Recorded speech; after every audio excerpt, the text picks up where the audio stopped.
Hello friends, स्वागत है। तो आइए करते हैं Edutoria BPSC model practice set number 2। इससे पहले प्रैक्टिस सेट एक बहुत अच्छे से कवर किया गया है, आप लोग जरूर देखिए। चलिए देखते हैं पहला क्वेश्चन क्या है। पुरातत्वविदों ने जनपद नामक इकाइयों की कई बस्तियां की खुदाई की। ये बस्तियां निम्नलिखित में से किस स्थान से नहीं मिली है। देखते हैं कौन से स्थान से नहीं मिली है। कौशाम्बी उत्तर प्रदेश से ये बस्तियां नहीं मिली है। चलिए देखते हैं अगला क्वेश्चन क्या है। निम्नलिखित में से किस तुर्क सरदार ने गजनी को अपनी राजधानी बनाकर स्वतंत्र राज्य की स्थापना की थी। तो ये जो तुर्क सरदार थे यह थे अलप्तगीन। ये इसका उत्तर हो जाएगा। अगला क्वेश्चन देख लेते हैं क्या है। मोहम्मद बिन तुगलक के संदर्भ में निम्नलिखित कथनों पर विचार कीजिए। चलिए देखते हैं क्या क्या कथन दिया हुआ है। क्या है, इसके शासन काल में तमिश्रिन के नेतृत्व में मंगोलों ने सिंध पर आक्रमण किया था। बिल्कुल सही है। दूसरा है, मोहम्मद बिन तुगलक ने सिंध पर विजय प्राप्त की थी तथा कलानौर से पेशावर तक अपना अधिकार स्थापित किया था। ये भी सही है। तीसरा क्या है, अली गुरसाब का विद्रोह इन्हीं के शासनकाल में हुआ था। बिल्कुल सही है। तो उपर्युक्त में तीनों कथन सत्य है। ठीक है, तो डी इसका उत्तर हो जाएगा। चलिए अगला क्वेश्चन देख लेते हैं क्या है। भारत में कंपनी शासन के अंतर्गत शिक्षा के विकास के संदर्भ में निम्नलिखित कथनों पर विचार कीजिए। क्या है, 1813 चार्टर अधिनियम ने देश में आधुनिक विज्ञान के ज्ञान को बढ़ावा देने का प्रावधान किया था। बिल्कुल सही है। दूसरा क्या है, 1813 के चार्टर अधिनियम ने इस उद्देश्य के लिए कोई मौद्रिक प्रावधान नहीं किया था। बिल्कुल गलत है। 1813 के चार्टर अधिनियम के तहत उन्होंने शिक्षा के बढ़ावा देने के लिए 1 लाख रुपए का प्रावधान किया था। तो दूसरा ऑप्शन गलत है, कथन गलत है। तो इसमें जो उपर्युक्त कथन सही है वह है केवल एक, ए इसका उत्तर हो जाएगा। चलिए देखते हैं 5वां नंबर क्वेश्चन क्या है। कलकत्ता जनरल एडवाइजर किसके द्वारा शुरू किया गया था। तो कलकत्ता जनरल एडवाइजर जो शुरू किया गया था यह किया गया था जेम्स ऑगस्टन हिक्की के द्वारा। डी इसका उत्तर हो जाएगा। चलिए देखते हैं 6वां नंबर क्वेश्चन क्या है। जैन धर्म की ईश्वर में आस्था के संदर्भ में निम्नलिखित कथनों पर विचार कीजिए। तो जैन धर्म जो है में ईश्वर का अर्थ होता है मुक्त आत्मा। तो 1 नंबर सही है। दूसरा क्या है, जैन किसी रूप में भी ईश्वर की पूजा नहीं करते हैं, वह ईश्वर की पूजा करते हैं। ये गलत है दूसरा। और तीसरा फिर देख लेते हैं क्या कथन दिया हुआ है। 1 मिनट। तीसरा कथन दिया हुआ है, जैन धर्म यह नहीं मानता है कि ब्रह्मांड एक ईश्वर ब्रह्मा द्वारा सृजित है, बल्कि ब्रह्मांड स्वयं शाश्वत और शक्तिशाली है। बिल्कुल सही है ये। तो 1 और 3 कथन सत्य होगा, सी इसका उत्तर होगा। चलिए देख लेते हैं अगला 7वां नंबर क्वेश्चन क्या है। महाजनपद कालीन आर्थिक व्यवस्था के संबंध में निम्नलिखित कथनों पर विचार कीजिए। तो महाजनपद कालीन आर्थिक व्यवस्था जो था इसमें देखते हैं क्या क्या दिया हुआ है। सबसे पहले दिया हुआ है, व्यापारियों को सामान खरीदने एवं बेचने पर कर देना पड़ता था। बिल्कुल सही है। महाजनपद कालीन आर्थिक व्यवस्था में व्यापारियों को सामान खरीदने तथा बेचने पर टैक्स देना पड़ता था। दूसरा है, व्यापारियों को कर केवल वस्तु के रूप में देना पड़ता था। वस्तु के रूप में भी देना पड़ता था और सिक्कों के रूप में भी देते थे, मतलब सिक्कों और वस्तु दोनों के रूप में देते थे। दूसरा कथन गलत है। तीसरा है क्या, आखेटकों तथा संग्राहकों को जंगल से प्राप्त वस्तुओं कर के रूप में राजा को देना पड़ता था। ये बिल्कुल सही है। फिर से सुनिएगा, तीसरा क्या है, आखेटकों तथा संग्राहकों को जंगल से प्राप्त वस्तुओं को कर के रूप में राजा को देना पड़ता था। बिल्कुल सही है। इसमें 1 और 3 सही है। ये ऑप्शन सी में सही है। ठीक है, अगला देख लेते हैं। इसमें क्या है, सुमेलित करना है, एक तरफ राज्य है दूसरी तरफ संस्थापक है। तो देखते हैं कौन से संस्थापक किस राज्य की किया है स्थापना। सबसे पहले दिया है बीजापुर। बीजापुर के संस्थापक है यूसुफ आदिल शाह। तो 1 का 3 हो जाएगा। दूसरा है अहमदनगर। अहमदनगर का संस्थापक है मलिक अहमद। ये 1 हो जाएगा बी का। दूसरा दिया है बराड़। बराड़ का संस्थापक है इमाद शाह। तो ये 4 हो जाएगा सी का। और उसके बाद दिया हुआ है गोलकुंडा। गोलकुंडा का कुली कुतुब शाह है। ये 2 हो जाएगा डी का। तो 3, 1, 4, 2 ये ऑप्शन नंबर सी में दिया हुआ है, यही सही होगा। चलिए देखते हैं अगला क्वेश्चन। अगला है, विलियम जोन्स के बारे में निम्नलिखित में से कौन सा कथन सही नहीं है। तो जो विलियम जोन्स के बारे में कथन सही नहीं है वह है, उन्हें कलकत्ता में सर्वोच्च न्यायालय में एक भाषाविद के रूप में नियुक्त किया गया था। नहीं, उसे भाषाविद के रूप में नियुक्त नहीं किया गया था, एक कनिष्ठ न्यायवादी के रूप में नियुक्त किया गया था। तो पहला ही कथन गलत है, बाकी सब सही है। तो यही हमारा उत्तर हो जाएगा। चलिए देखते हैं अगला क्वेश्चन 10वां नंबर। 10वां नंबर क्वेश्चन क्या है, भारत शासन अधिनियम 1935 के संबंध में निम्नलिखित कथनों पर विचार कीजिए। तो भारत शासन अधिनियम में 1935 में देखते हैं क्या क्या कथन दिया हुआ है। सबसे पहले दिया हुआ है कथन, 1935 का भारत शासन अधिनियम भारत के लिए तैयार संवैधानिक प्रस्तावों में अंतिम तथा सबसे विस्तृत दस्तावेज था। ये बिल्कुल सही है। दूसरा क्या है, इस अधिनियम में 321 अनुच्छेद तथा 10 अनुसूचियां थी। ये भी सही है। तीसरा है, इस अधिनियम की एक प्रमुख विशेषता यह थी कि इसके द्वारा भारत में सर्वप्रथम संघीय शासन प्रणाली शुरुआत की गई थी। ये भी सही है। चौथा क्या है, इस अधिनियम द्वारा शासकीय कार्यों को 3 सूचियों में विभक्त किया गया था, ठीक है, जिसमें संघ सूची में शामिल विषयों की संख्या 58 थी। तो इसमें संघ सूचियों की संख्या 58 नहीं थी, विषय की 36 थी, याद रखिएगा। तो चौथा जो है कथन वह गलत है। तो 1, 2 और 3 ये तीनों कथन सत्य है। चलिए अगला देख लेते हैं, 11वां नंबर क्वेश्चन क्या है, वैदिक काल में राजन को निम्नलिखित में से किस जनजातीय सभा द्वारा सहायता प्रदान की गई थी। तो वैदिक काल में राजन को निम्नलिखित में से जो जनजातीय सभा द्वारा प्रदान की गई थी वह थी विधत सभा और समिति। उपर्युक्त में से सभी होगा, ये डी इसका उत्तर। यहाँ एक से अधिक लिखा हुआ है, ऐसा कुछ नहीं, ये सभी है, तीनों ऑप्शन सही है इसके लिए। अगला देख लेते हैं क्या है, किस गुप्त शासक ने विक्रमादित्य की उपाधि धारण की थी। तो जो विक्रमादित्य की उपाधि धारण किए थे वह थे चंद्रगुप्त द्वितीय। सी इसका उत्तर होगा। चलिए अगला क्वेश्चन देख लेते हैं क्या है, बौद्ध स्मारकों के संदर्भ में कौन सा कथन असत्य है। तो हमको देखना है बौद्ध स्मारक के संदर्भ में जो कथन असत्य है। तो देख लेते हैं, पहला कथन क्या दिया हुआ है, स्तूप अर्थ गोलाकार बड़े स्मारक होते हैं और उनके भीतर बुद्ध या बौद्ध भिक्षुओं की अस्थि विशेष रखे जाते हैं। ये बिल्कुल सही है। उसके बाद क्या, स्तूपों के समीप विहार होते हैं जहां भिक्षु रहते हैं। ये भी सही है। उसके बाद क्या है, अमरावती का स्तूप व्यापारियों तथा भूस्वामियों द्वारा दिए गए दान से बना हुआ है। ये भी सही है। बौद्ध विहार नगरों से दूर बनाए गए हैं, ऐसा नहीं है, बौद्ध विहार हर जगह बनाए गए हैं, नगर से दूर नहीं, नगर में भी बनाए गए हैं। तो ये गलत है, डी नंबर। तो यही हमारा उत्तर हो जाएगा, डी नंबर असत्य है। चलिए अगला देख लेते हैं, 14वां नंबर क्वेश्चन क्या है, गयासुद्दीन बलबन के बारे में निम्नलिखित में से कौन सा कथन असत्य है। देखते हैं गयासुद्दीन के बारे में कौन सा कथन असत्य है। क्या है, गयासुद्दीन बलबन को उलुग खां के नाम से भी जाना जाता है। बिल्कुल सही है। उन्होंने सजदा एवं पैबोस की प्रथाएं शुरू की। ये भी सही है।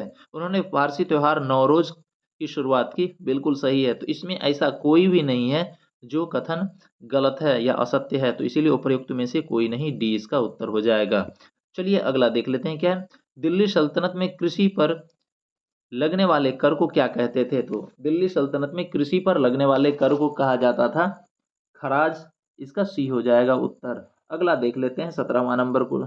अगला देख लेते हैं 16वां नंबर क्वेश्चन क्या है, ब्रिटिश भारतीय क्षेत्र का अंतिम प्रमुख विस्तार किसके समय हुआ था। तो ब्रिटिश भारतीय क्षेत्र का अंतिम प्रमुख विस्तार जो हुआ था यह डलहौजी के समय में हुआ था। सी इसका उत्तर हो जाएगा। 17वां नंबर क्वेश्चन देख लेते हैं क्या है, सहायक संधि को स्वीकार करने वाले राज्यों का क्रम क्या है। तो सहायक संधि को स्वीकार करने वाले राज्यों का क्रम है हैदराबाद, मैसूर और पेशवा। ये इसका उत्तर हो जाएगा। देखते हैं 18वां नंबर क्वेश्चन। तो 18वां नंबर क्वेश्चन में क्या दिया हुआ है, निम्नलिखित विद्रोहों का कालक्रम अनुसार कौन सा विकल्प सही है उसको व्यवस्थित करना है। क्या है, निम्नलिखित विद्रोहों का कालक्रम अनुसार कौन सा विकल्प सही है, व्यवस्थित है, कौन सा कालक्रम में सही व्यवस्थित है वो देखना है। तो ये जो है सबसे पहले हुआ था सन्यासी विद्रोह, फिर नील विद्रोह, फिर पावना विद्रोह। ये हो जाएगा ए नंबर। चलिए अगला देख लेते हैं क्वेश्चन क्या है, मैजिक लालटेन व्याख्यान क्या है, मैजिक लैंटर्न लेक्चर तमिलनाडु में जनता के बीच निम्नलिखित में से किस घटना के दौरान राजनीतिक चेतना उत्पन्न करने के लिए लोकप्रिय तरीका था। तो मैजिक लालटेन व्याख्यान जो था ये स्वदेशी आंदोलन के टाइम में जनता को, ठीक है, क्या है, किस घटना के दौरान जनता को राजनीतिक चेतना उत्पन्न कराने के लिए लोकप्रिय तरीका अपनाया गया था। यह स्वदेशी आंदोलन के सामने टाइम में मैजिक लालटेन व्याख्यान किया गया था। चलिए अगला देख लेते हैं 20वां नंबर क्वेश्चन क्या है, निम्नलिखित में से कौन सा सामाजिक सुधार भारत में विलियम बेंटिक द्वारा शुरू नहीं किया गया था। तो विलियम बेंटिक के द्वारा जो शुरू नहीं किया गया था वह था कन्या भ्रूण हत्या को बढ़ावा देना। सी हो जाएगा। बाकी सब शुरू किया गया था विलियम बेंटिक के द्वारा। अगला देख लेते हैं क्या है, अगला है 21वां नंबर, निजाम उल मुल्क आसफ जाह के संदर्भ में निम्नलिखित में से कौन सा कथन सही नहीं है। तो देखते हैं निजामुल मुल्क आसफ जाह के संदर्भ में कौन सा कथन सही नहीं है। सबसे पहले देखो, इसने हैदराबाद की स्थापना की थी, बिल्कुल सही, वो हैदराबाद की स्थापना किए थे निजामुल मुल्क आजफ शाह। उसके बाद इसने केंद्रीय मुगल सत्ता को अपनी स्वतंत्रता की खुलेआम घोषणा की थी, बिल्कुल गलत है, वह केंद्रीय मुगल सत्ता को अपनी स्वतंत्रता में घोषणा नहीं किया था। ठीक, इसने दक्कन को स्थापित अपने राज्य के मुगलों के नमूने पर जागीरदारी प्रथा चलाई थी, बिल्कुल सही है। तो ये बी हमारा उत्तर हो जाएगा, जो सही नहीं है। चलिए अगला देख लेते हैं। 22वां नंबर क्वेश्चन क्या है, सहायक संधि प्रथा प्रणाली के संबंध में कौन सा कथन असत्य है। तो देख लेते हैं सहायक संधि प्रथा के संबंध में कौन सा कथन असत्य है। इसमें सबसे पहले दिया हुआ है, इस प्रथा में शामिल सहयोगी राज्यों को ब्रिटिश सेना अपने राज्य में रखनी पड़ती थी, बिल्कुल सही है। दूसरा है, इस प्रणाली में शामिल देशी राज्य किसी पड़ोसी राज्य से कूटनीतिक संबंध बनाने तथा विदेशी विशेषज्ञ रखने का अधिकार खो देता था, ये भी सही है। दूसरा, उसके बाद देख लेते हैं सी नंबर में क्या है, सहायक संधि प्रथा में सुरक्षा प्राप्त राज्य की सेनाएं भंग कर दी गई, ये भी सही है। ठीक है, जो उसमें सेना लेना पड़ता था अंग्रेज की तरफ से, तो उसका जो अपना सेना होता था उसको खत्म कर दिया जाता था।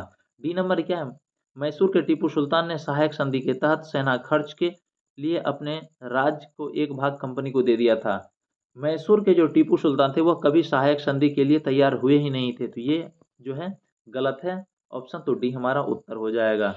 चलिए अगला देख लेते हैं। 23वां नंबर क्या है, 1859 के नील विद्रोह के बारे में निम्नलिखित में से कौन सा कथन सही है। तो देखते हैं नील विद्रोह में कौन सा कथन सही है। यह बंगाल के बुद्धिजीवियों ने इसे बढ़ावा दिया था, यही कथन सही है, सी नंबर। अगला देख लेते हैं 24वां नंबर क्वेश्चन। 24वां नंबर क्वेश्चन क्या है, समाज सुधारक राजा राम मोहन राय के विषय में निम्नलिखित कथनों पर कौन सा कथन असत्य है, ये देखना है। तो देखते हैं समाज सुधारक राजा राम मोहन राय निम्नलिखित में से कौन सा कथन असत्य है। तो पहला देख लेते हैं क्या है, राजा राम मोहन राय उस सम्राट वर्ग के थे जिनकी शक्ति चिरस्थायी बंदोबस्त या परमानेंट सेटलमेंट लागू करने पर कम हो गई थी, यही गलत है।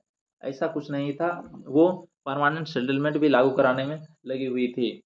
उस समय भी ये सब समाज सुधारक के काम करते थे, तो ए नंबर ऑप्शन गलत है, बाकी सब ऑप्शन जो है सही है। चलिए देखते हैं 25वां नंबर क्वेश्चन क्या है, निम्नलिखित युग्मों पर विचार कीजिए। तो क्या सब युग्म है देख लेते हैं। सबसे पहले दिया हुआ है स्थानीय स्वशासन के जनक, तो स्थानीय स्वशासन के जनक लॉर्ड मिंटो लिखा हुआ है, नहीं, यहाँ रिपन होगा।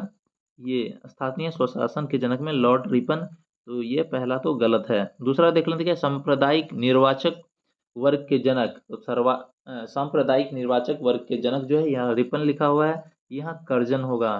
ठीक है, कौन होगा, कर्जन होगा। उसके बाद क्या, भारतीय प्रेस की मुक्तिदाता किसे कहा जाता है, चार्ल्स मेटकॉफ को कहा जाता है, तो ये सही है। तो एक और दो गलत है और तीसरा सही है, तो इसमें बी हो जाएगा केवल 3।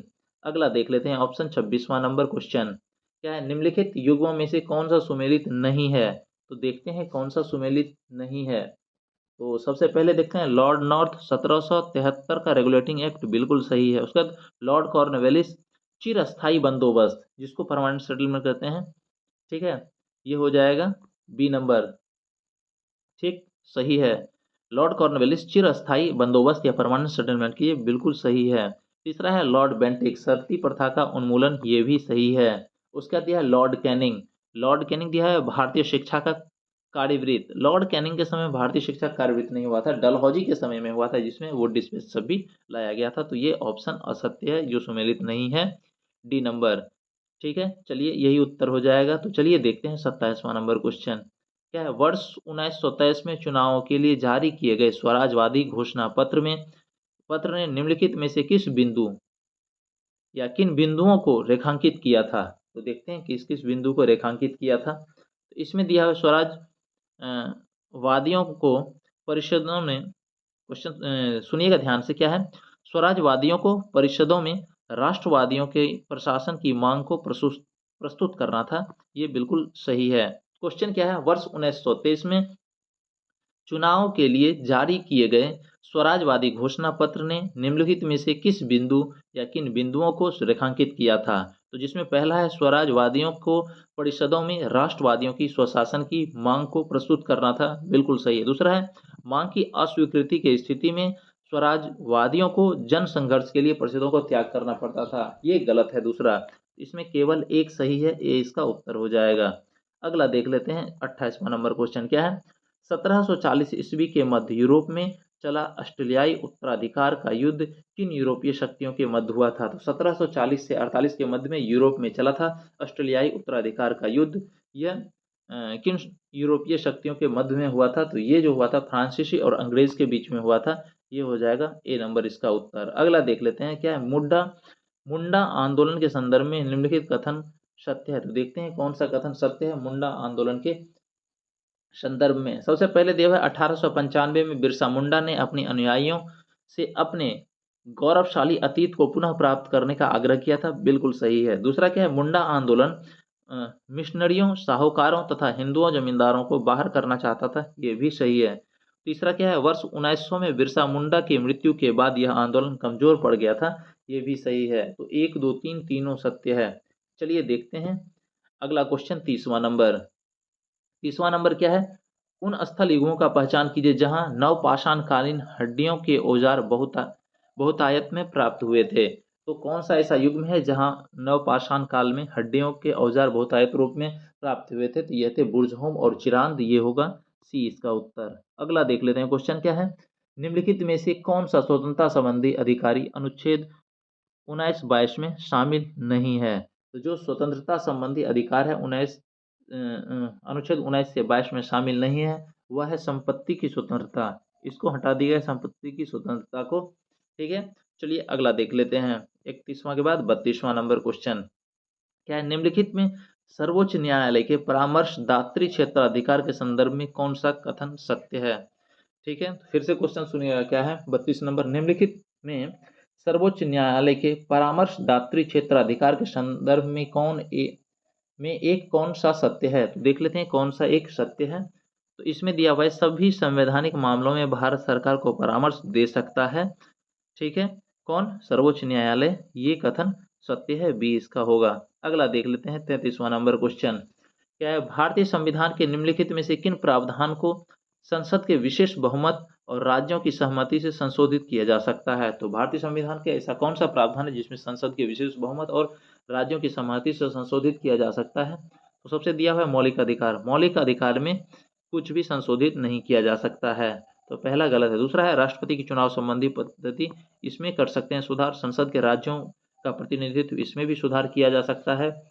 उसके बाद क्या है, छठी अनुसूची जनजातीय क्षेत्रों का प्रतिनिधित्व, इसमें भी कुछ भी सुधार नहीं किया जा सकता है। उसके बाद फिर क्या है, पांचवा में सर्वोच्च न्यायालय एवं उच्च न्यायालय में, हाँ इसमें कुछ कुछ सुधार किया जा सकता है। 2 3 और 5 होगा इसका उत्तर सी नंबर। अगला देख लेते हैं क्या है 34वां नंबर क्या है, संसद किसी भी सदस्य के संबंध में निम्नलिखित कथनों पर विचार करें। तो संसद के किसी सदस्य के संबंध में निम्नलिखित कथन क्या सब है, यह है संसद के सत्र के दौरान लोकसभा या राज्यसभा के संसद दीवानी मामलों में गिरफ्तार किया जा सकता है, ठीक है।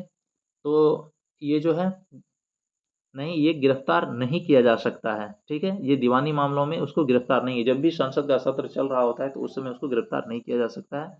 ये हो जाएगा 1 नंबर। क्वेश्चन फिर से सुनिए क्या है, संसद के किसी सदस्य के संबंध में निम्नलिखित कथनों पर विचार कीजिए। पहला कथन है क्या,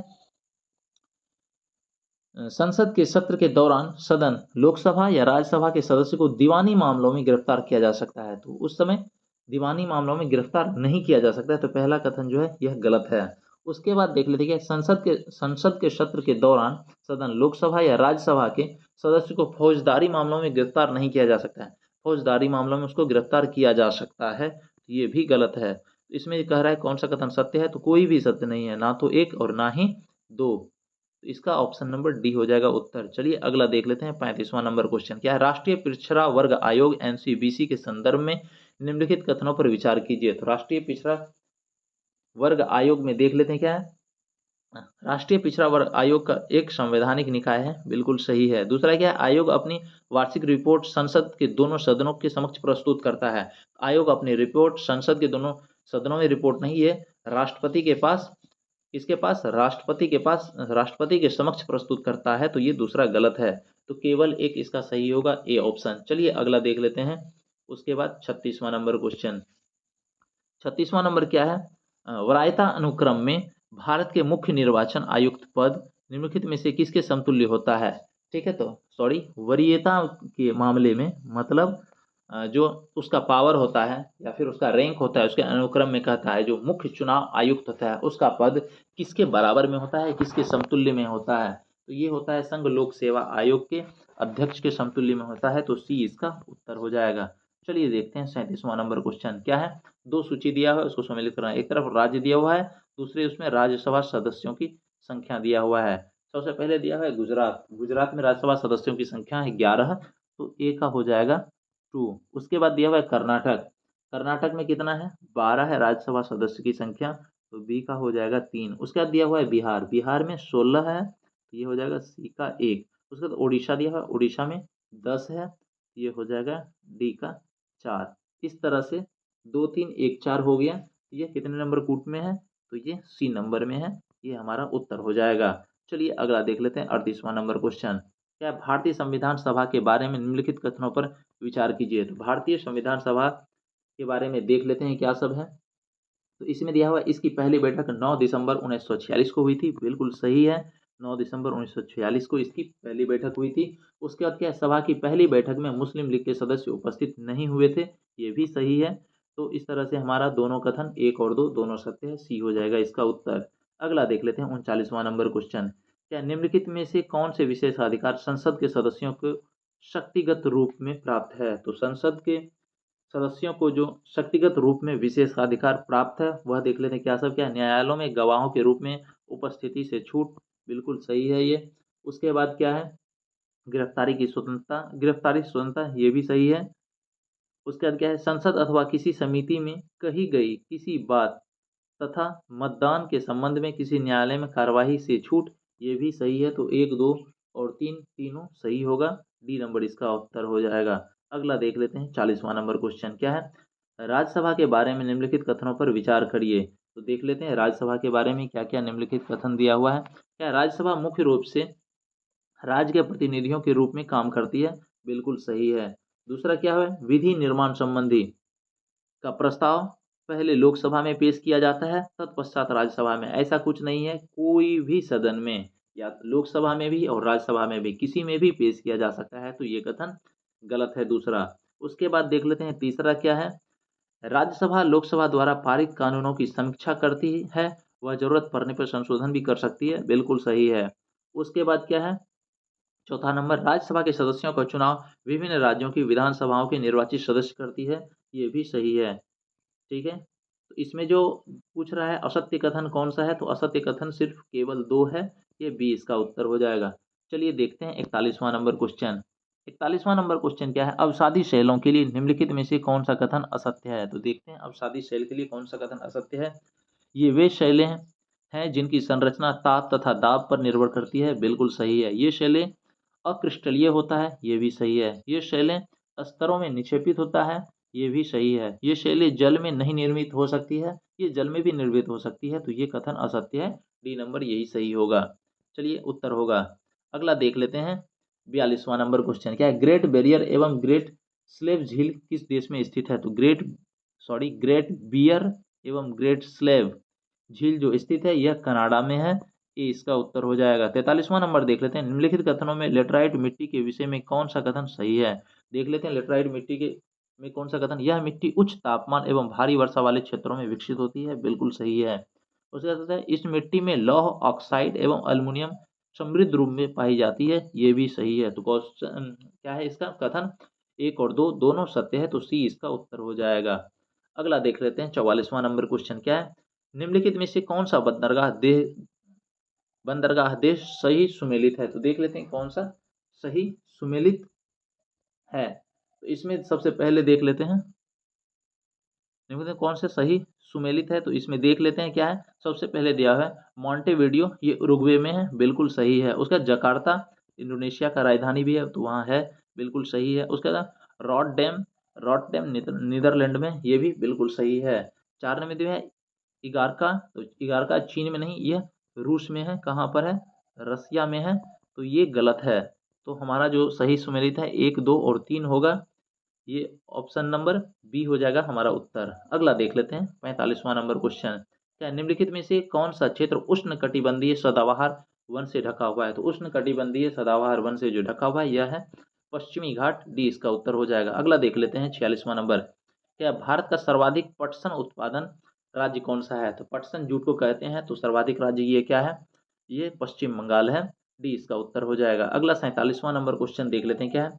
अफ्रीका महाद्वीप के एटलस पर्वत का विस्तार निम्नलिखित में से किन क्षेत्रों तक देखा जा सकता है? तो एटलस पर्वत का विस्तार जो है यह मोरक्को, अल्जीरिया और ट्यूनीशिया में है, ये इसका उत्तर हो जाएगा। अगला देख लेते हैं 48वां नंबर। क्या है? ट्रांस हिमालय की भौतिक संरचनाओं के पूर्व से पश्चिम के क्रम को सजाएं। तो पूर्व से पश्चिम क्रम में जो सबसे पहले आ जाता है पूरब के साइड में वह आ जाएगा जास्कर, ठीक है। उसके बाद फिर आ जाता है पीर पंजाल, ठीक। उसके बाद फिर आ जाएगा गिलगित और फिर आ जाएगा वुलर झील। तो इस तरह से ऑप्शन आ गया 3, 1, 2, 4। तो ये ऑप्शन नंबर सी हमारा सही है। चलिए देखते हैं अगला क्वेश्चन। ऑप्शन नंबर सी सही है। चलिए देखते हैं 49वां नंबर क्वेश्चन। ध्यान से देखिएगा, थोड़ा क्वेश्चन ब्लर है, मतलब ध्यान से सुनिएगा, हम बोल दे रहे हैं क्वेश्चन को। क्या है? वायु दाब में अचानक कमी आना किसका सूचक माना जाता है? तो वायु दाब में अचानक कमी आना सूचक माना जाता है तूफान आने का सूचक। क्या है? वायु दाब में अगर अचानक कमी आती है तो इससे क्या पता चलता है? तूफान आने की संभावना है। चलिए अगला देख लेते हैं 50वां नंबर क्वेश्चन। निम्नलिखित में से कौन सी नदी विषुवत रेखा को 2 बार काटती है? तो विषुवत रेखा इक्वेटोरियल लाइन को जो 2 बार काटती है, कॉन्गो या जायरे नदी? कौन सा नदी? कॉन्गो या जायरे नदी, ठीक है। उसके बाद 51वां नंबर देख लेते हैं। क्या है? निम्नलिखित में से कौन सा नगर कर्क रेखा के सबसे नजदीक दूरी पर स्थित है? तो जो कर्क रेखा के सबसे नजदीक दूरी पर स्थित है नगर वह है जबलपुर, ये भी याद रखिएगा। अगला देख लेते हैं 52वां नंबर क्वेश्चन। क्या है? माउंट हैरियट अंडमान व निकोबार द्वीप समूह के किस क्षेत्र में अवस्थित है? तो माउंट हैरियट जो है यह दक्षिण अंडमान में स्थित है, अवस्थित है, सी इसका उत्तर हो जाएगा। अगला सुनिएगा क्या है। महासागरीय जल की लवणता के वितरण के संबंध में दिए गए कथनों पर विचार कीजिए। तो महासागरीय जल की लवणता के वितरण के संबंध में दिए गए कथन जो है उस पर देख लेते हैं क्या है इसमें। तो सबसे पहला दिया हुआ है जो महासागरीय जल तापमान अथवा घनत्व में परिवर्तित लवणता से को प्रभावित करता है, बिल्कुल सही है। फिर से सुनिएगा, ध्यान से सुनिएगा। पहला कथन क्या है? महासागरीय जल के तापमान अथवा घनत्व में परिवर्तन लवणता को प्रभावित करता है, बिल्कुल सही है। दूसरा क्या दिया हुआ है? महासागरीय जल की लवणता वाष्पीकरण, वर्षण, पवने तथा महासागरीय धाराओं आदि से प्रभावित होती है, ये भी सही है।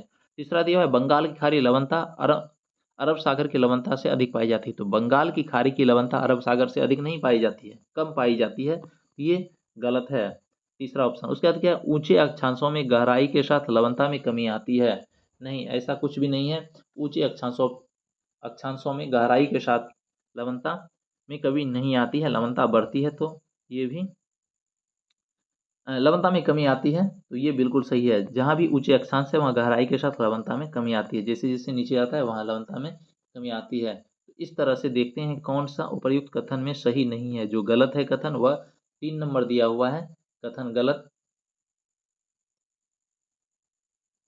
तो इसका देखो, ऊंचे अक्षांशों में गहराई के साथ, जब भी गहराई में जाते हैं तो वहाँ लवणता में कमी नहीं आती है, लवणता बढ़ती है, तो इसका बी नंबर उत्तर हो जाएगा। ए 3 और 4 दोनों। चलिए अगला देख लेते हैं 54वां नंबर क्वेश्चन। क्या है? पेडलफर मिट्टी, क्या है?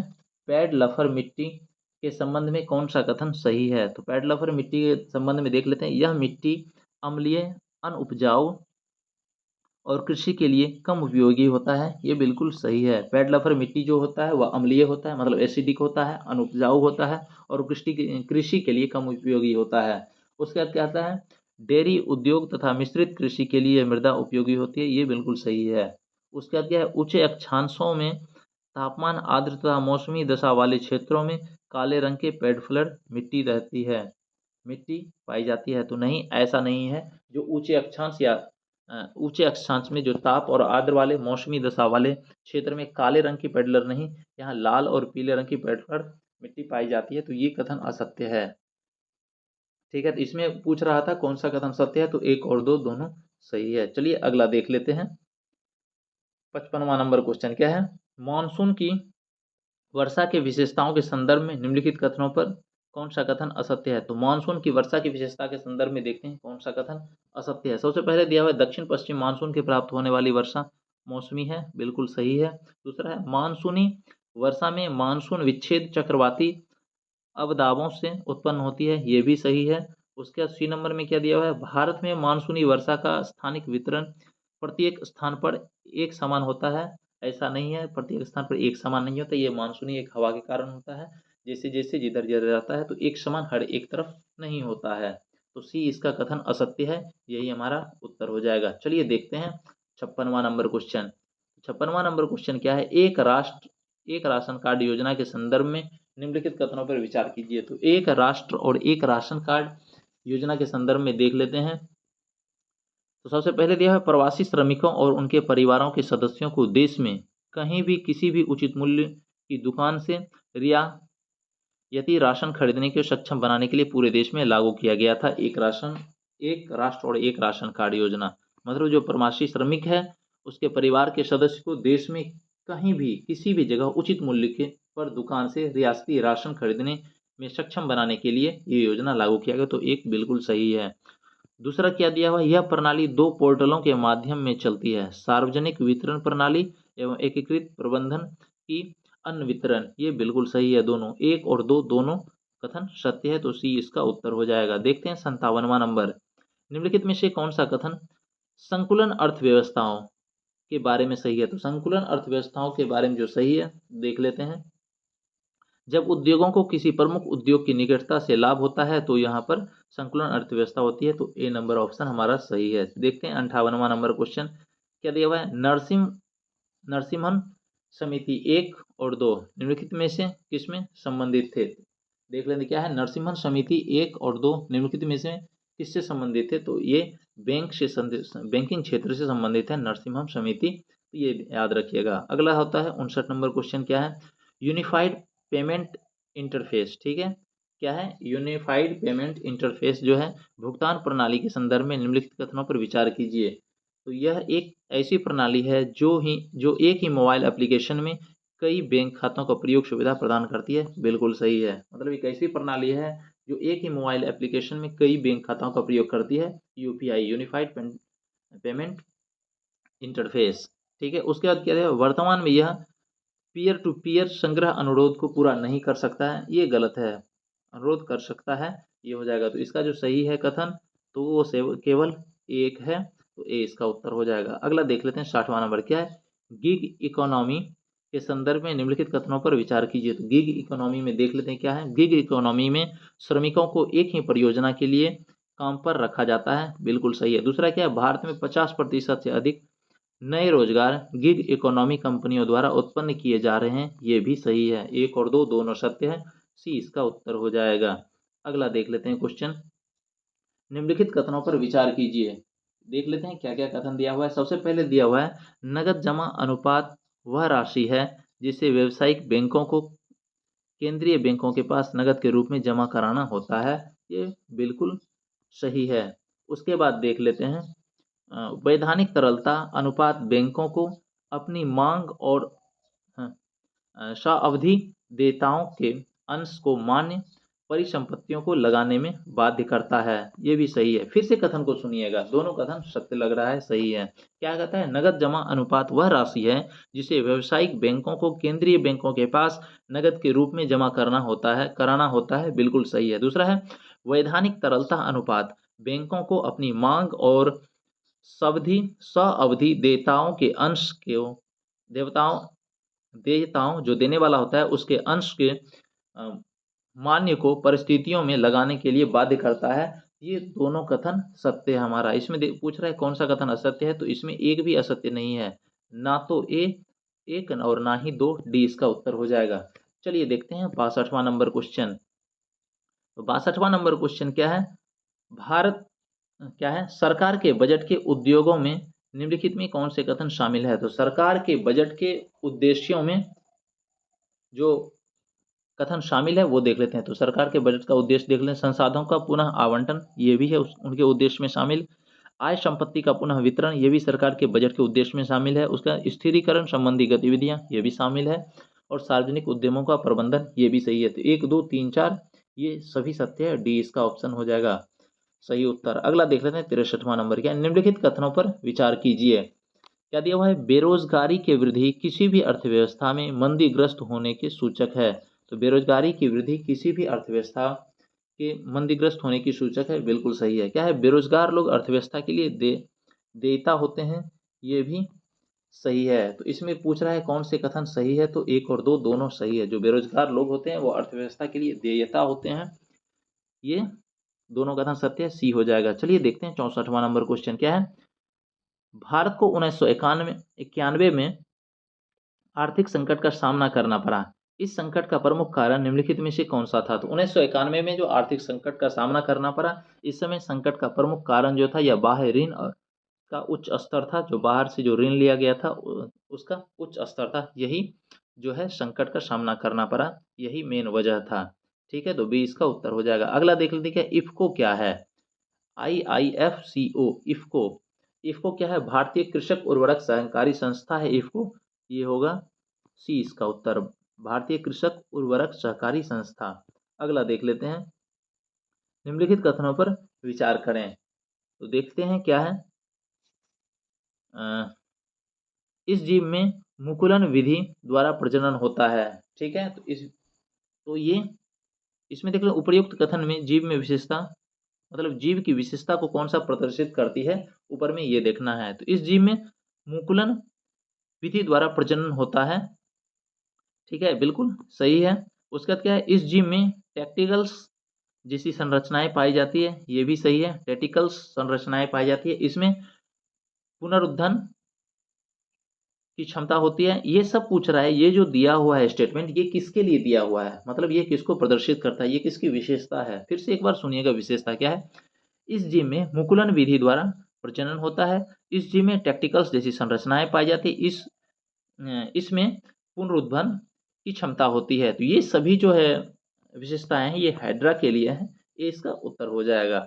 अगला देख लेते हैं 67वां नंबर क्वेश्चन क्या है, वातावरण में तापमान में होने वाली परिवर्तन की संवेदना को मस्तिष्क का कौन सा भाग ग्रहण करता है। तो वातावरण में तापमान में होने वाले परिवर्तन की संवेदना को जो मस्तिष्क का भाग ग्रहण करता है वह है हाइपोथैलेमस, इसका ए हो जाएगा उत्तर। उसके बाद देख लेते हैं अगला क्वेश्चन 68वां नंबर। 68वां नंबर क्वेश्चन क्या है, निम्नलिखित में से मूत्र में किसकी मात्रा में बढ़ने पर किसी व्यक्ति में टाइप 1 डायबिटीज होने की खतरा बढ़ जाता है। तो मूत्र में जो कीटोन होता है उसके बढ़ जाने पर टाइप 1 डायबिटीज होने का खतरा बढ़ जाता है। उसके बाद देख लेते हैं 69वां नंबर क्वेश्चन।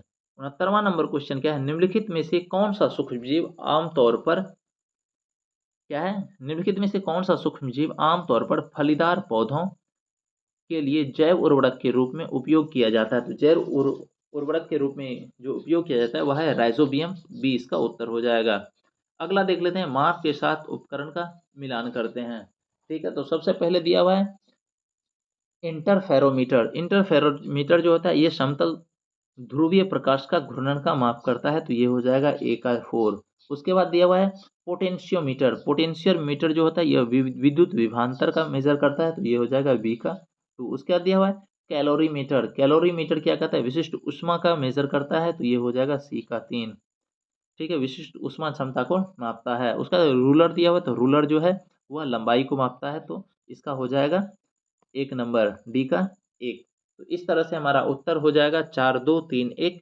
ये ऑप्शन नंबर ए हमारा सही है। चलिए अगला देख लेते हैं 71वां नंबर क्वेश्चन। 71वां नंबर क्वेश्चन ध्यान से सुनिएगा क्या है, निम्नलिखित में से कौन सा नियम बताता है कि एक स्थिर वस्तु स्थिर अवस्था में रहेगी और गतिमान वस्तु नियत वेग के साथ गति में ही जारी रहेगी जब तक कि किसी बाहरी असंतुलित बल कार्य नहीं किया जा सकता है। तो यह न्यूटन का पहला नियम है, ये ए इसका उत्तर हो जाएगा। अगला देख लेते हैं क्या है, गुरुत्वीय त्वरण के संबंध में निम्नलिखित कथन सत्य है। तो देखते हैं गुरुत्वीय त्वरण के संबंध में कौन सा कथन, यह ऊंचाई बढ़ने के साथ घटती है, तो ये कथन सत्य है, सी इसका उत्तर हो जाएगा। अगला देख लेते हैं क्या है, किस प्रकार की तरंग का विस्थापन तरंग प्रसार की दिशा के लंबवत होता है। क्वेश्चन फिर से सुनिएगा क्या है, किस प्रकार की तरंग का विस्थापन तरंग प्रसार की दिशा के लंबवत होता है, तो यह अनुप्रस्थ तरंग होता है, 20 का उत्तर हो जाएगा। उसके बाद देख लेते हैं 74वां नंबर क्वेश्चन क्या है, आधुनिक आवर्त सारणी के किसी वर्ग के सुनिए क्वेश्चन फिर से, क्या है, आधुनिक आवर्त सारणी के किसी वर्ग में ऊपर से नीचे आने पर परमाणु की त्रिज्या के मान में क्या परिवर्तन होता है। तो कोई भी आवर्त आधुनिक आवर्त सारणी सारणी है, ठीक है, मॉडर्न पीरियोडिक टेबल है, उसके वर्ग में ऊपर से नीचे आने पर परमाणु की त्रिज्या के मान में क्या परिवर्तित होता है, तो वह बढ़ता है, त्रिज्या जो है बढ़ता है, ये इसका उत्तर हो जाएगा। अगला देख लेते हैं 75वां नंबर क्वेश्चन। 75वां नंबर क्वेश्चन क्या है, जो नाइट्रिक अम्ल का उपयोग निम्नलिखित में से किस कार्य के लिए किया जाता है। तो नाइट्रिक अम्ल का उपयोग जो किया जाता है सोना एवं सिल्वर को शुद्ध करने के लिए, ये इसका सही होगा। दूसरा क्या है, डायनामाइट के निर्माण के लिए, ये भी सही है। उसका क्या, उर्वरक के निर्माण के लिए, ये भी सही है। तो उपयुक्त में से एक से अधिक हो जाएगा, डी इसका उत्तर। ठीक है, इसके बाद देख लेते हैं हम लोग 76वां नंबर क्वेश्चन। 76वां नंबर क्वेश्चन में क्या है, देख लेते हैं क्या है, ध्यान से सुनिएगा, थोड़ा सा क्वेश्चन ब्लर है। ठीक है, लोहे में जंग लगना निम्नलिखित में से कौन सी अभिक्रिया के कारण होती है। तो लोहे में जो जंग लगता है या ऑक्सीकरण के कारण होती है, ये इसका उत्तर हो जाएगा। अगला देख लेते हैं क्या है, माइकोप्लाज्म एवं मिथेनोजन बैक्टीरिया में निम्नलिखित में से कौन सा, मतलब कौन सा एक समानता है, समानता है।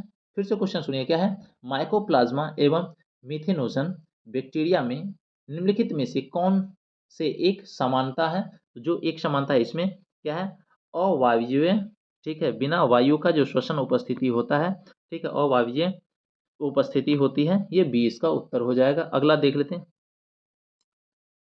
क्या है, प्रतिवर्ती क्रिया का उदाहरण निम्नलिखित में से कौन सा है। तो प्रतिवर्ती क्रिया का जो उदाहरण है यह है भोजन को देखकर लार का स्त्रावन, यह है प्रतिवर्ती क्रिया। ठीक है, उसके बाद देख लेते हैं 79वां नंबर क्वेश्चन क्या है, अधिक उपयोग की जाने वाली मशीनी एवं संरचनात्मक डिजाइनों में इस्पात की वरीयता दी जाती है क्योंकि। क्वेश्चन फिर से सुनिए क्या है, अधिक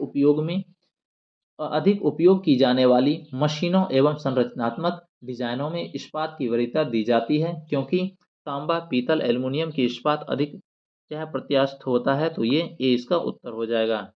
अगला देख लेते हैं 80वां नंबर क्वेश्चन क्या है, निम्नलिखित कथनों पर कौन सा कथन सत्य है, ये देखना है। तो जो कथन सत्य है देख लेते हैं, यह कथन गर्म कर, क्या लिखा हुआ है, गर्म पड़ने पर अन्य द्रवों की तुलना में अल्कोहल का प्रसार सबसे अधिक होता है, ये सी इसका उत्तर हो जाएगा। ये कथन सत्य है, बाकी असत्य है। सत्य कथन क्या है, गर्म करने पर अन्य द्रवों की तुलना में अल्कोहल का प्रसार सबसे अधिक होता है। चलिए अगला देखते हैं 81वां नंबर क्वेश्चन क्या है, किसी सरल लोलक या कमानी से लोलक लटके हुए पिंड के दोलन प्रणोदित कहलाते हैं। तब जब क्या होता है, क्वेश्चन फिर से सुनिएगा, किसी सरल लोलक या कमानी से लटके हुए पिंड के दोलन प्रणोदित कहलाते हैं जब बाह्य कारक दोलन निरंतर बनाए रखता है। तो इसका बी हो जाएगा उत्तर। अगला देख लेते हैं क्वेश्चन 82वां नंबर। ठीक है, क्या कहता है, यदि न्यूट्रॉन, प्रोटॉन और इलेक्ट्रॉन और अल्फा कण समान गतिज ऊर्जाओं के साथ चल रहे हैं, कणों को उनके वेगों के बढ़ते हुए क्रम में किस प्रकार व्यवस्थित किया जा सकते हैं। तो अगर क्या है, न्यूट्रॉन, प्रोटॉन, इलेक्ट्रॉन और अल्फा कण समान गति ऊर्जाओं के साथ चल रहे हैं, कणों को उनके वेग के बढ़ते हुए क्रम में किस प्रकार व्यवस्थित किया जा सकता है। तो इसमें व्यवस्थित किया जाता है प्रोटॉन पहले, फिर इलेक्ट्रॉन, फिर न्यूट्रॉन, फिर अल्फा कण। तो बी इसका उत्तर हो जाएगा। देखते हैं 83वां नंबर क्वेश्चन। तो 83वां नंबर क्वेश्चन क्या है, निम्नलिखित में से कौन सा रासायनिक अपरिवर्त कौन है, निम्नलिखित में से कौन सा रासायनिक परिवर्तन का उदाहरण है। तो रासायनिक परिवर्तन का उदाहरण देख लेते हैं क्या है, इसमें है प्रिज्म से गुजरने वाले श्वेत प्रकाश के तरंगे, ये रासायनिक परिवर्तन नहीं है, केमिकल चेंज नहीं है। सब्जियों के पकने तथा मुलायम होने, ये भी नहीं है।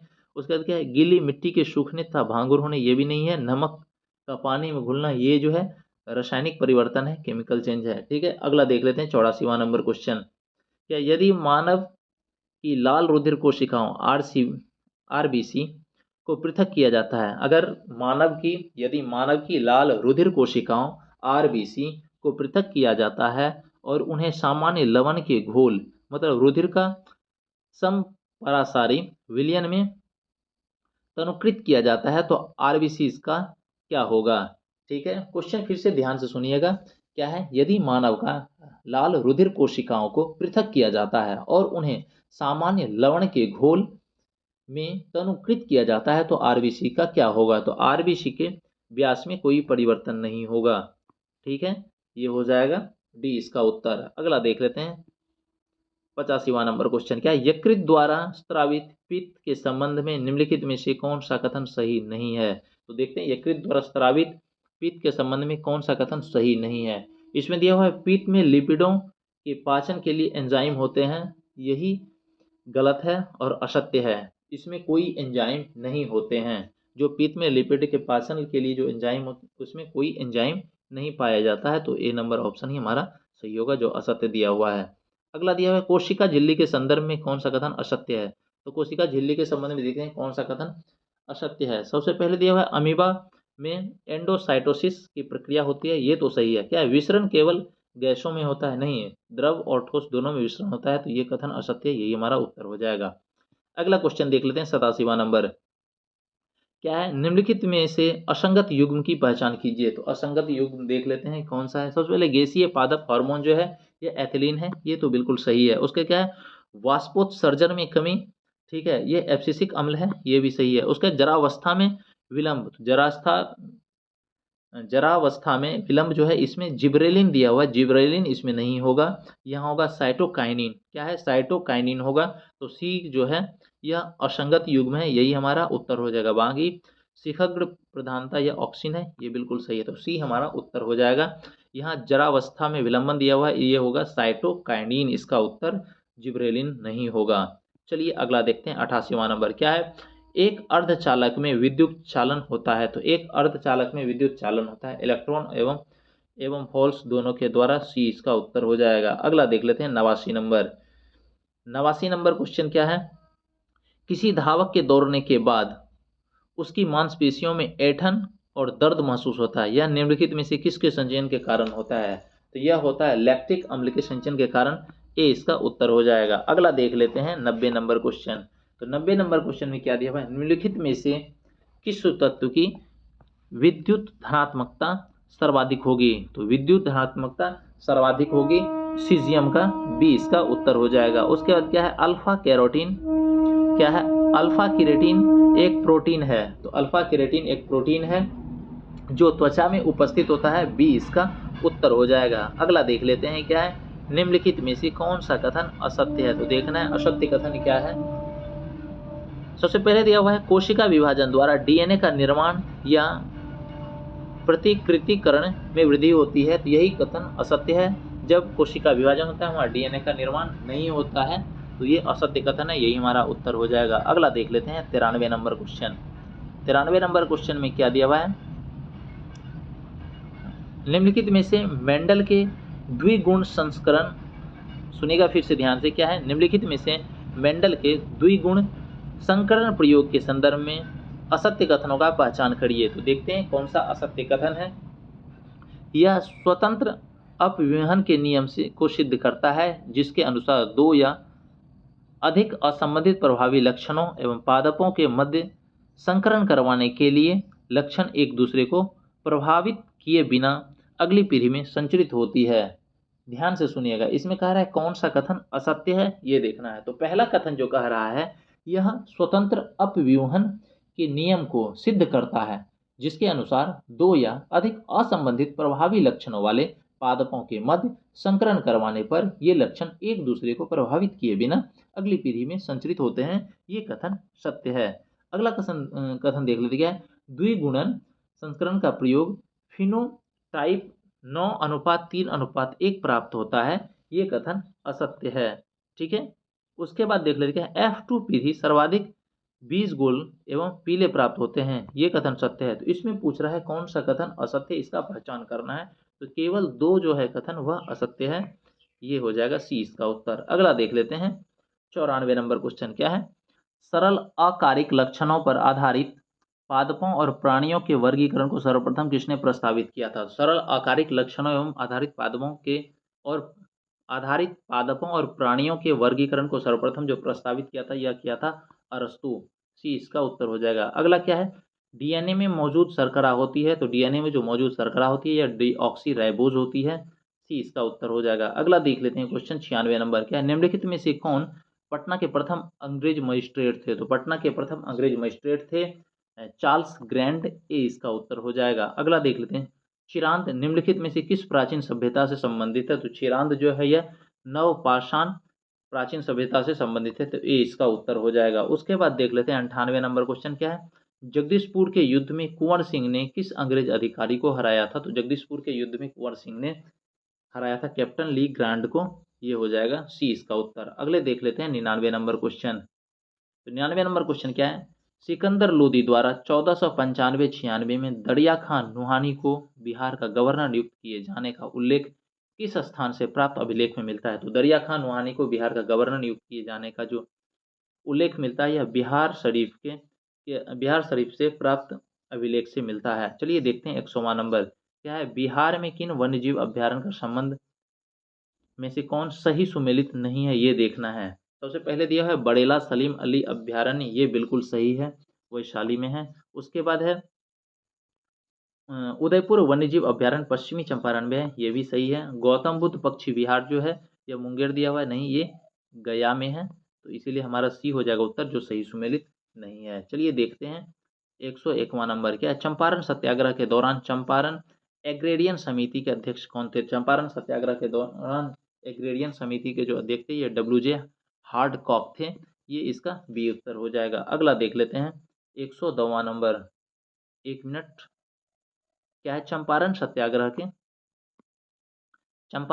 के दौरान चंपारण एग्रेरियन समिति के अध्यक्ष कौन थे? तो ये थे उस समय जो थे FG सलाई थे, सॉरी क्या होगा, चंपारण सत्याग्रह के दौरान चंपारण एग्रेरियन समिति के अध्यक्ष थे FG सलाई। अगला क्वेश्चन क्या है, गांधी जी के चंपारण छोड़ने का आदेश निम्नलिखित में से किसने दिया था? गांधी जी को जो चंपारण छोड़ने का आदेश दिया था, यह दिया था WB हाईकॉक। कौन दिए थे? WB हाईकॉक दिए थे, ये बी इसका उत्तर हो जाएगा। चलिए अगला देख लेते हैं 103वां नंबर क्वेश्चन, वर्ष 1931 में गया में हुए किसान आंदोलन का नेतृत्व किसने किया था?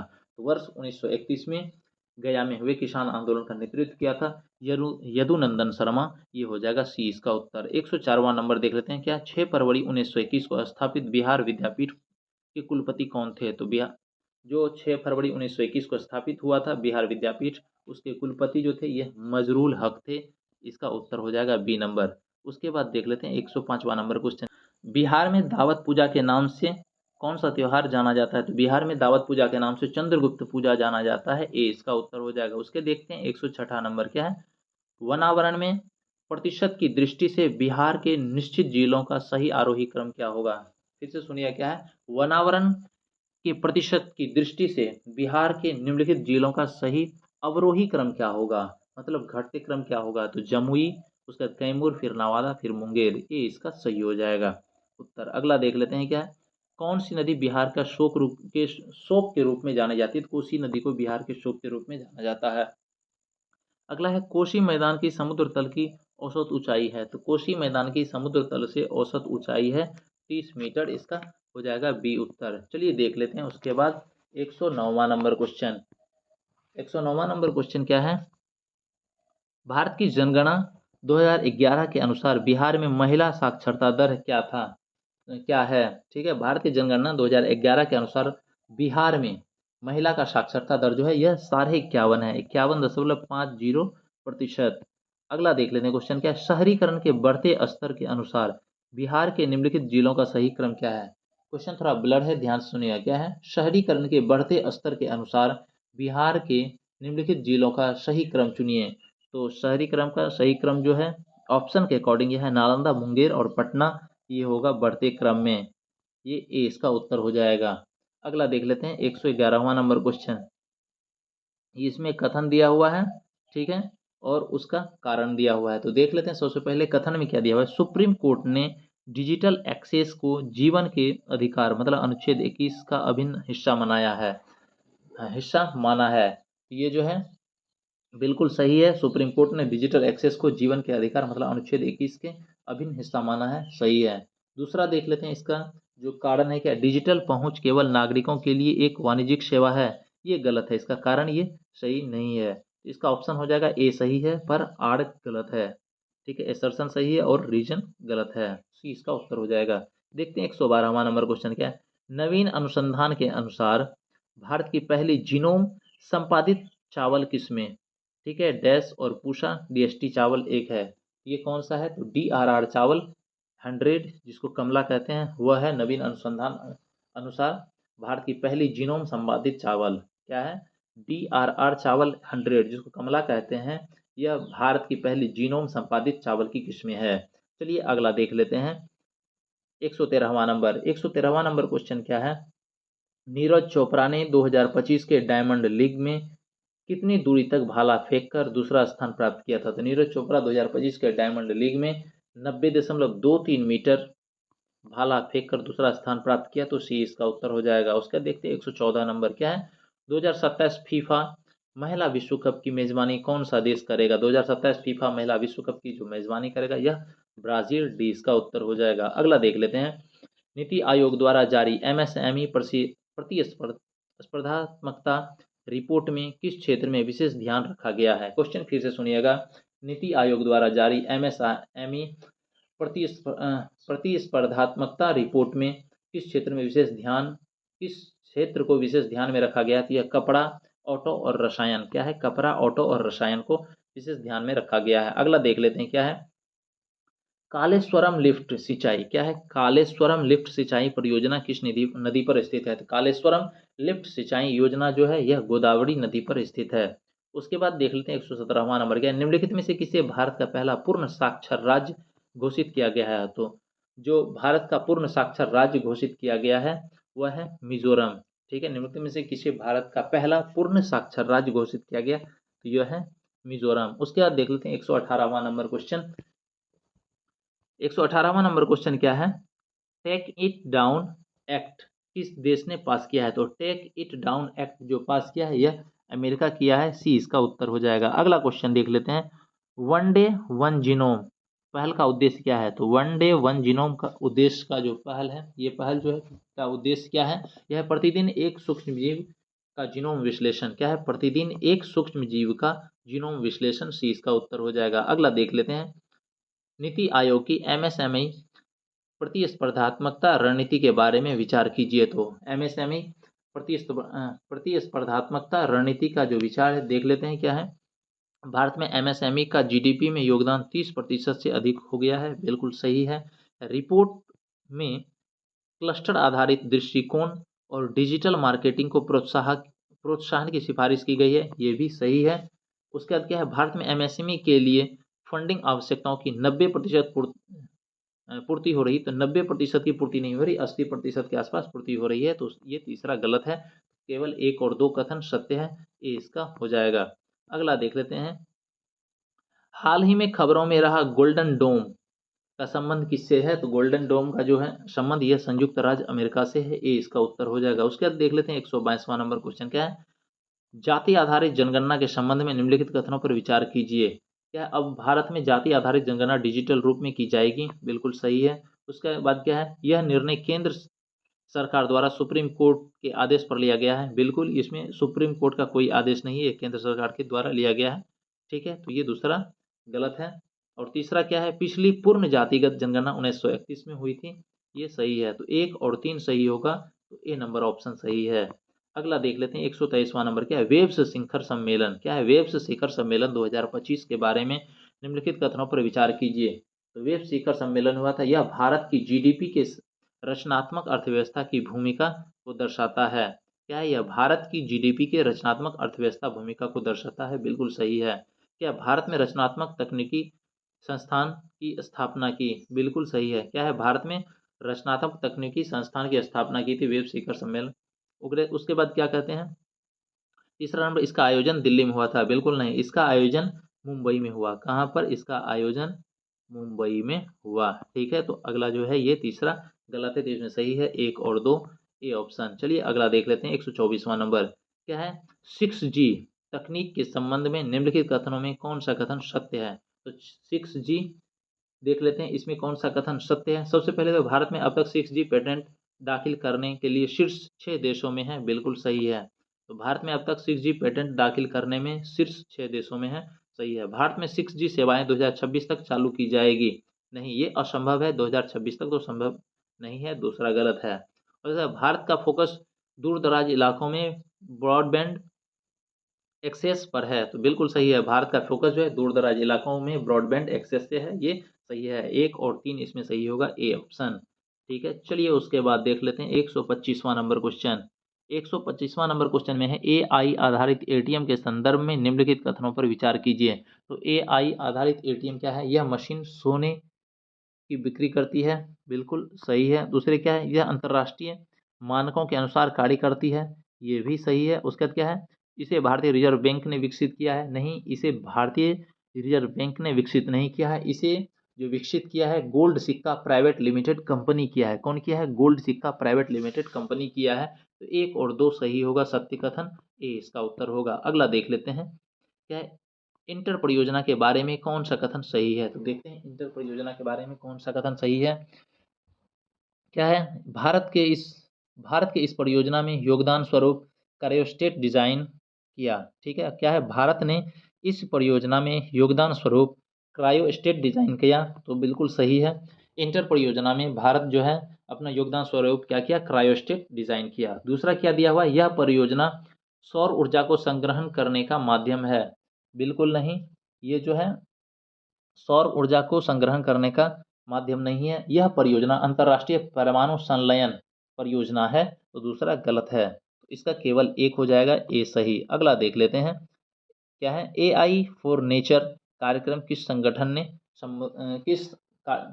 किस संगठन से संबंधित है? क्या है? एआई फॉर नेचर कार्यक्रम किस संगठन से संबंधित है? यह है FAO से, फूड एंड एग्रीकल्चर ऑर्गेनाइजेशन से। बी इसका उत्तर हो जाएगा।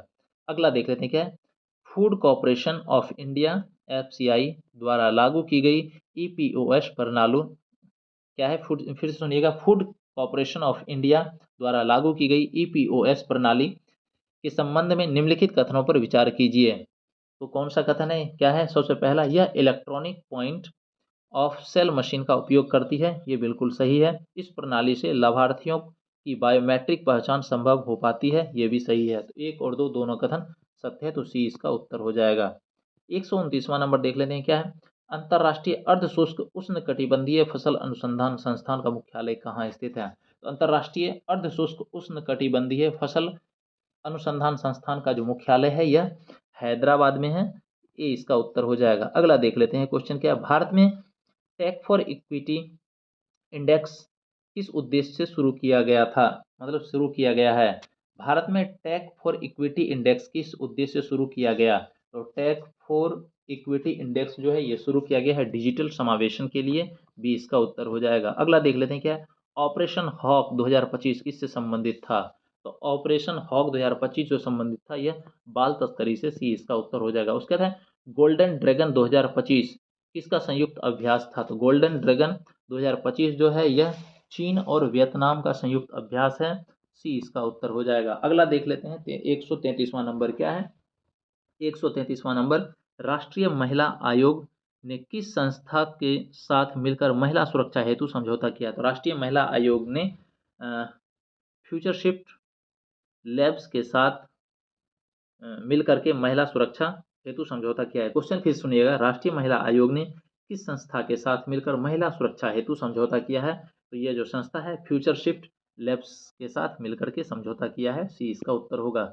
अगला देख लेते हैं 134वां नंबर क्वेश्चन क्या है? देश का पहला Atlas of water bodies of Bihar क्या है? देश का पहला Atlas of water bodies of Bihar किस विभाग की साझेदारी से बनाया गया है? तो ये जो बनाया है ग्रामीण विकास विज्ञान और पर्यावरण विभाग की साझेदारी से, डी इसका उत्तर हो जाएगा। अगला देखते हैं 135वां नंबर क्या है? बिहार में पीएम जनमन योजना का उद्देश्य है। तो बिहार में पीएम जनमन योजना का उद्देश्य है जनजातीय लोगों का आवास उपलब्ध कराना, ये हो जाएगा सी इसका उत्तर। अगला देख लेते हैं क्या है? बिहार का पहला पैसेंजर टर्मिनल किस नीति के अंतर्गत बनाया जा रहा है? तो बिहार का पहला पैसेंजर टर्मिनल जो बनाया जा रहा है या गति शक्ति परिवहन नियम के नीति के तहत बनाया जा रहा है, अंतर्गत बनाया जा रहा है, तो ये सी हो जाएगा उत्तर। अगला देख लेते हैं क्या है? 137वां नंबर, भारत में डॉल्फिन जनगणना 2025 के संदर्भ में निम्नलिखित कथनों पर विचार कीजिए। तो डॉल्फिन जनगणना में देख लेते हैं, बिहार में कुल डॉल्फिन का लगभग 35% हिस्सा है, बिल्कुल सही है। बिहार में भारत की कुल डॉल्फिन की लगभग 35% का है। इस अनुमान रिपोर्ट में देश की 15 नदियों का सर्वेक्षण किया गया था। बिल्कुल 15 का नहीं किया गया था, यहाँ 28 नदी का सर्वेक्षण किया गया था। दूसरा कथन गलत है। तीसरा है उत्तर प्रदेश में सबसे अधिक डॉल्फिन पाई गई है, उसके बाद बिहार स्थान है। बिल्कुल सही है, 1 और 3 ये सही होगा, तो बी इसका उत्तर है। चलिए देखते हैं उसके बाद 138वां नंबर क्या है, शुगर बोर्ड के गठन के बारे में निम्नलिखित कथन पर विचार कीजिए। तो शुगर बोर्ड के गठन के बारे में निम्नलिखित कथन क्या है, यह बोर्ड केवल निजी स्कूलों में गठित किया गया, नहीं, यह जो है यह बोर्ड सभी मान्यता प्राप्त स्कूलों में गठित होगा। तो पहला तो गलत है, सिर्फ निजी स्कूल दिया गया है, नहीं, सभी मान्यता प्राप्त स्कूलों में गठित होगा। दूसरा है इसका उद्देश्य बच्चों में टाइप 2 डायबिटीज़ और मोटापे के प्रति जागरूक फैलाने के लिए किया गया है। ये 2 सही है, तो इसमें केवल 2 सही है, बी इसका उत्तर हो जाएगा। अगला 140वां नंबर देख लेते हैं क्या है, बिहार में लागू की गई 4% आरक्षण नीति के संदर्भ में निम्नलिखित कथनों पर विचार कीजिए। तो बिहार में जो लागू किया गया है ये 4%, यह नीति केवल दृष्टिहीन दिव्यांगों के लिए लागू किया गया है। ठीक है, तो दृष्टिहीन नहीं है, मतलब जो भी 4% दिव्यांग जो है, मतलब जितने भी दिव्यांग है, सिर्फ दृष्टिहीन नहीं, हाथ से पैर से सब पे ये लागू किया गया है। तो पहला ही ऑप्शन गलत है, सिर्फ दृष्टिहीन लिखा हुआ है। यह नीति सभी 4 श्रेणियों के दिव्यांग में शामिल करती है, ये बिल्कुल सही है। इसका लाभ राज्य और केंद्र के कार्यालयों में दिया जाएगा, बिल्कुल सही है। तो 2 और 3 ऑप्शन सही है, इसका ए हो जाएगा सत्य कथन। अगला देख लेते हैं 140वां नंबर। तो नंबर क्या है, प्रतिशत के अनुसार बिहार बच्चों के हेल्थ कार्ड योजना के अंतर्गत स्वास्थ्य कार्ड बनाने में भारत के किस स्थान पर है। यह जो है द्वितीय स्थान पर है, हेल्थ कार्ड बनाने में बिहार, बच्चों के हेल्थ कार्ड बनाने में भारत में दूसरे स्थान पर है बिहार। आज के लिए इतना ही, और इस तरह के प्रैक्टिस सेट के लिए चैनल को सब्सक्राइब कीजिए। धन्यवाद।